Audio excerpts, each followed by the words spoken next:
a lot of people vaguely know that a lot of times when sanctions are imposed on a country, it kills a huge number of people. And when we covered the letter that Osama bin Laden wrote to the American people in 2002 to justify the 9/11 attack, one of the main points he raised, in addition to U.S. troops on Saudi soil and U.S. support for Israel to repress the Palestinians, was exactly that. The sanctions regime imposed on Iraq in the 1990s, a decade worth of sanctions, ended up killing hundreds of thousands of innocent Iraqis. And that is often what the result is of the sanction regime. Note that the sanction regime, while it killed hundreds of thousands of Iraqis, did not remove Saddam Hussein from power. He stayed in power through 2003. It took an actual full ground invasion to remove him from power. But the sanction regime did nothing to Iraq other than kill a huge number of its citizens and immiserate the population. And for what? Here's the report of the International Committee of the Red Cross in December of 1999, Iraq, 1989 to 1999, a decade of sanctions. Quote, according to the UN Children's Fund, UNICEF survey published in August 1999, infant mortality in most of Iraq has more than doubled in the 9 years since U.S. sanctions were imposed. That's infant mortality, the number of babies we killed, Iraqi babies. In central and southern Iraq, home to 85% of the population, the death rate for children under 5 rose from 56 per 1,000 live births in the period 1984 to 1989 to 131 per 1,000. According to UNICEF statistics for November 1997, a third of all children under 5 are chronically malnourished.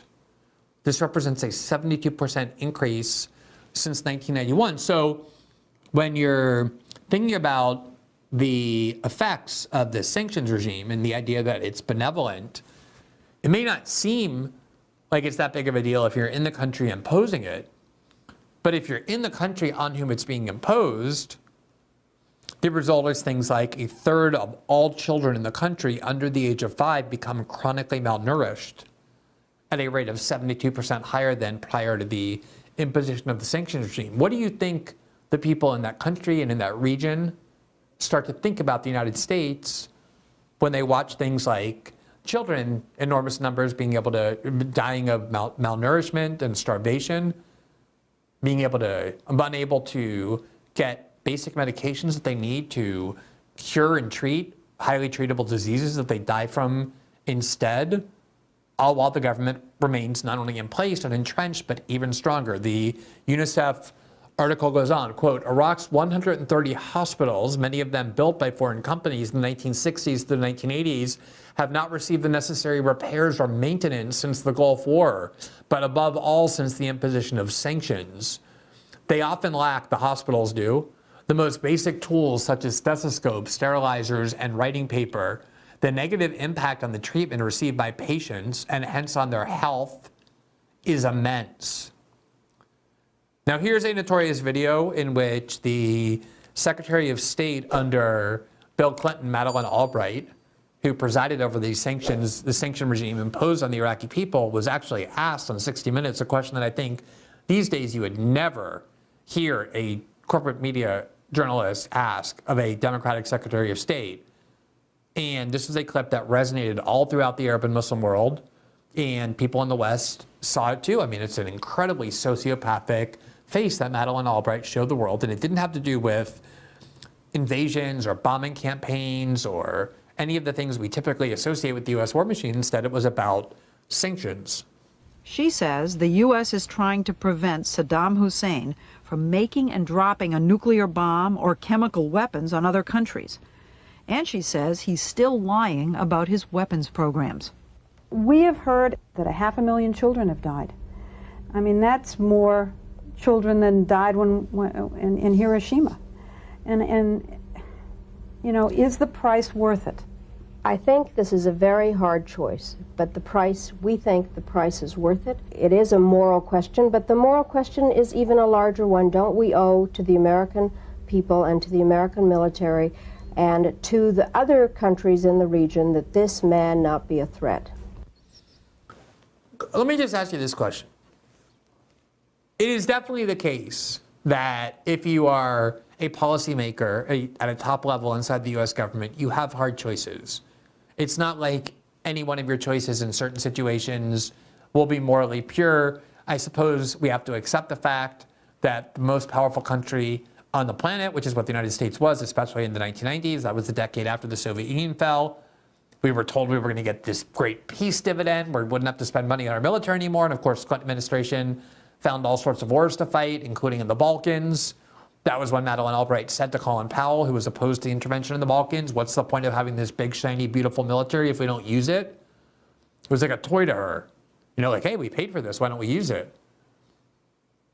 But even if you want to give them license that, look, there's people they have to kill, there's violence they have to use, you would think someone's conscience would be bothered by that. Like that somebody, when asked, the policy that you imposed killed 500,000 Iraqi children. And let's say that it wasn't 500,000. People have debated that. The UNICEF report says a couple 100,000. Clearly, hundreds of thousands of children died, Iraqi children, died from the US sanctions regime during that decade. To just so unflinchingly look and say, yeah, it was absolutely worth it. It's a tough call, but absolutely worth it. That is sociopathic behavior of the worst kind. And that is why I think sanctions deserve so much more attention than they get. Like I said, I think on some level Americans feel like, well, as long as the US isn't going to war, let them do sanctions, because that at least seems like a step before war. But what is the point of it? It never succeeds in weakening the country or removing the leader. It only succeeds in immiserating the population. Here from The Lancet in March of 2020, at the start of the COVID pandemic, you may recall that the COVID pandemic went from China to Iran, and then the two hardest hit countries in Europe early on were Italy and Spain. But Iran was overwhelmed with COVID cases at the very start of the pandemic, before it even got to the United States. And they were under some of the most repressive sanctions possible. And you may look at the Iranian government and hate the Iranian government, but it's not the Iranian government that pays the price for these sanctions. So here from The Lancet, you see the headline, COVID-19 battle during the toughest sanctions against Iran. Quote, the economic loss caused by the spread of COVID-19 in Iran coincides with the ever highest politically induced sanctions against the country. Quote, although various sanctions have been in place for the past 4 decades, since May 2018, the unilateral sanctions imposed by the USA against Iran have increased dramatically to an almost total economic lockdown, which includes severe penalties for non-US companies conducting business with Iran. The Iranian health sector, although among the most resilient in the region, has been affected as a consequence. All aspects of prevention, diagnosis, and treatment are directly and indirectly hampered, and the country is falling short in combating the crisis. Lack of medical, pharmaceutical, and laboratory equipment, such as protective gowns and necessary medication, has been scaling up the burden of the epidemic and the number of casualties. We should not let history repeat itself. More than 500,000 Iraqi children and nearly 40,000 Venezuelans were killed as a result of UN Security Council and US sanctions in 1994 and 2017 to 2018, respectively. Venezuela is another case where people decided that they hated Hugo Chavez, even though he never attacked any other country, and therefore imposed enormous amounts of suffocating sanctions on Venezuela, both under Hugo Chavez and then again under Nicolas Maduro. And then we point to the fact that there's starvation in Venezuela and disease in Venezuela, which there is, at least in part because of this suffocating sanctions regime that did not weaken Hugo Chavez nor Nicolas Maduro. All it did was immiserate the population. So for what? Here from NPR in April of 2021, quote, the beautiful dreams that are burnt, portraits from Iran under sanctions. Kazem Mojaban, a manager in a private hospital in Yazd, said he is dealing with challenges that didn't exist before the sanctions. Even though the U.S. says its restrictions do not target the health center, according to Mojaban, shortages in medicines and surgical equipment are just some examples of how the sanctions end up affecting Iran's medical centers. Naima Mousavi from the capital of Tehran has been under treatment for 2 years since receiving a kidney transplant. She has confronted new challenges and struggles regarding her treatment, which she says started when the U.S. reimposed sanctions on Iran. Transplant medications are vital and rare.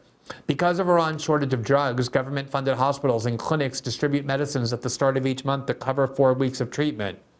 She doesn't know whether she will still have next month's medication. Now,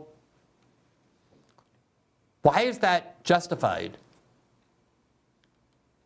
It doesn't prevent Iran from doing much of anything that we say we want to prevent them from doing. And if anything, it's the reason why there's so much hatred and hostility towards the United States in that region. Ron Paul, who I think most people know or was a principled non-interventionist, still is a principled opponent of war, also was a person who believes in economic liberty. He's a libertarian. He's the anti-communist. Nobody can suggest that Ron Paul is sympathetic to communism as an ideology, to put that mildly. And yet he was often horrified by the savage and barbaric regime of sanctions that we imposed on Venezuela and Cuba and Iran and Russia and North Korea for reasons that he has explained many times, including in this August 1st, 2012 speech that he gave on the House floor about the evils of sanctions. When you put on sanctions on a country, it's an act of war, and that's what this is all about. The first thing you do when war breaks out between two countries is you put sanctions on. You blockade the country.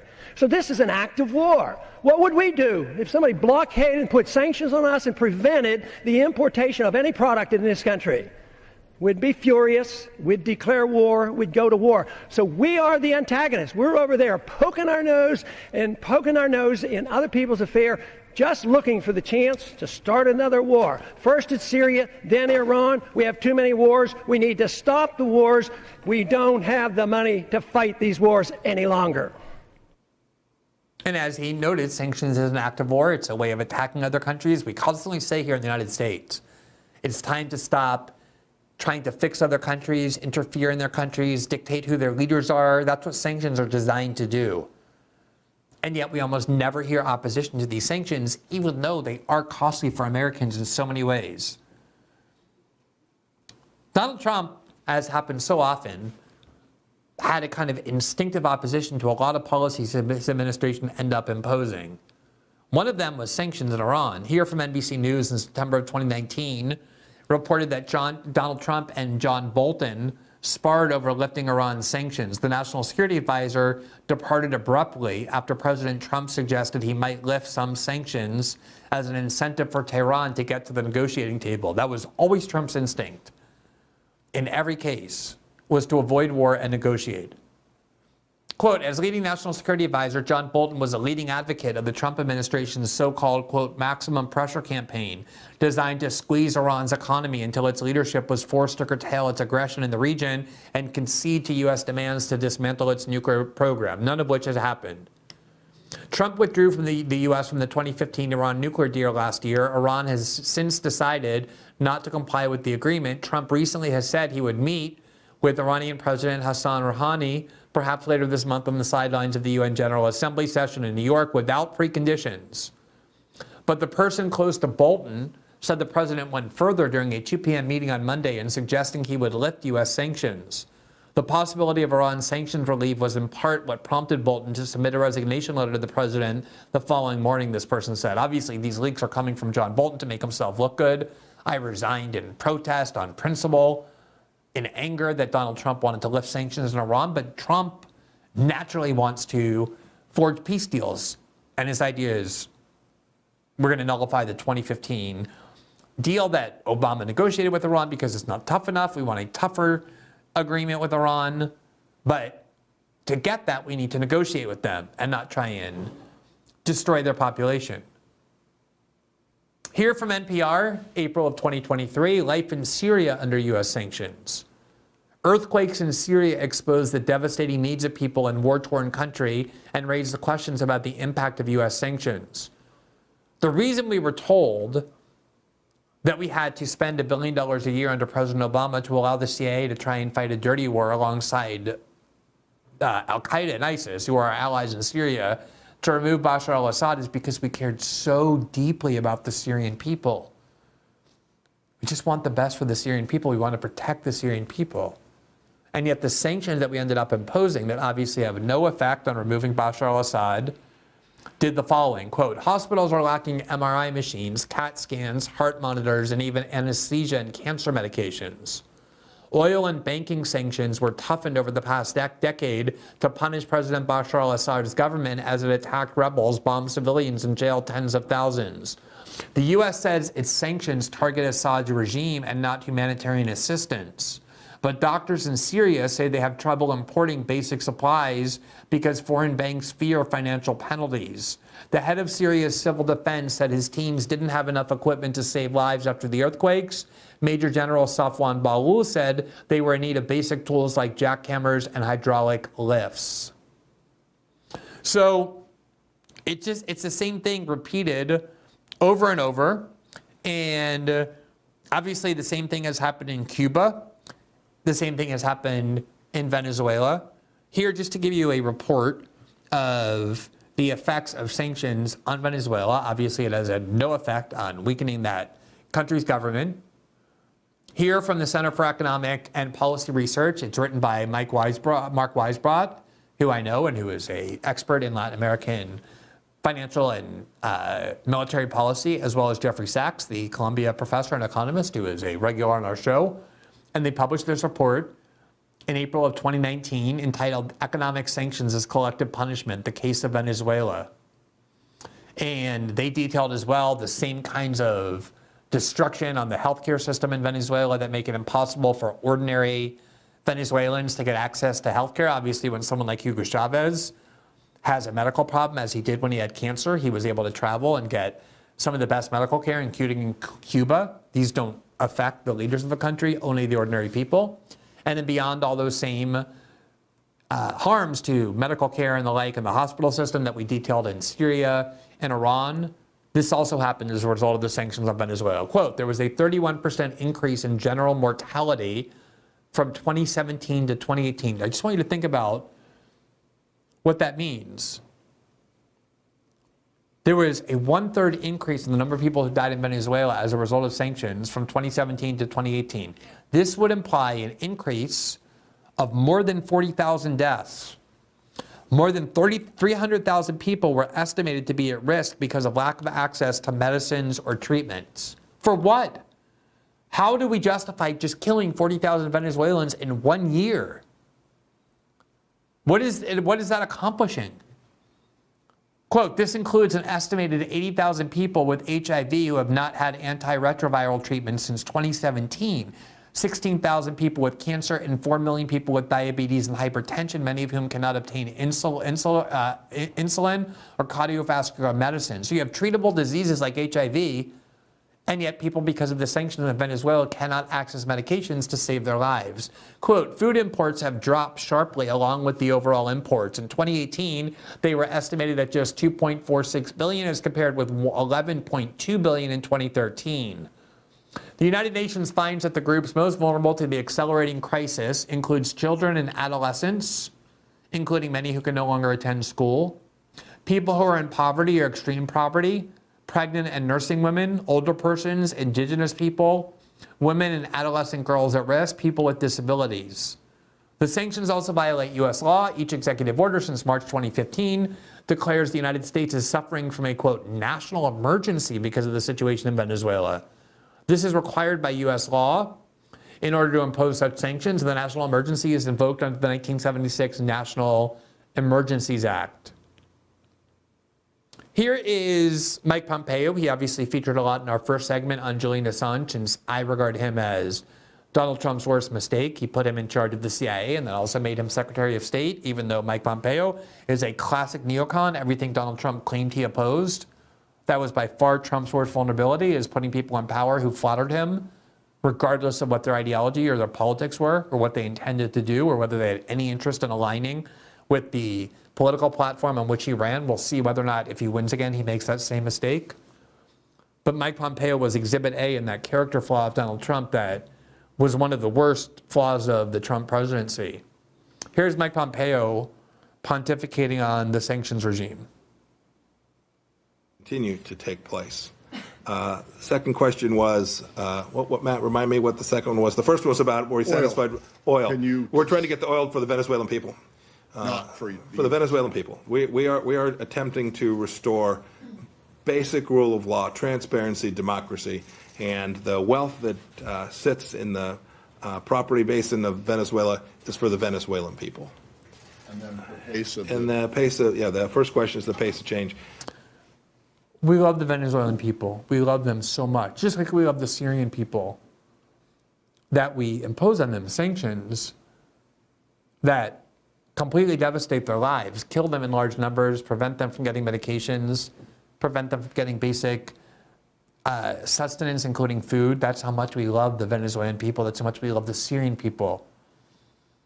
And even if you don't care about the moral or ethical component of sanctions, they have incredible geopolitical blowback, and they just simply don't work, to the point where even this most comprehensive sanctions regime that has been imposed on Russia has coincided with the kind of economic growth that we began the segment by documenting, and the ability of Russians to simply form their own separate economy outside of the United States' control, where their oil revenues are increased, where their economic prosperity is increased, where their military strength is increased as well. That is the reality of the sanctions regime.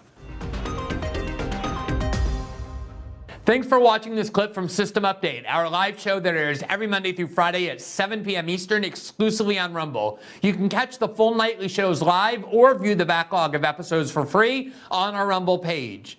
You can also find full episodes the morning after they air across all major podcasting platforms, including Spotify and Apple. All the information you need is linked below. We hope to see you there.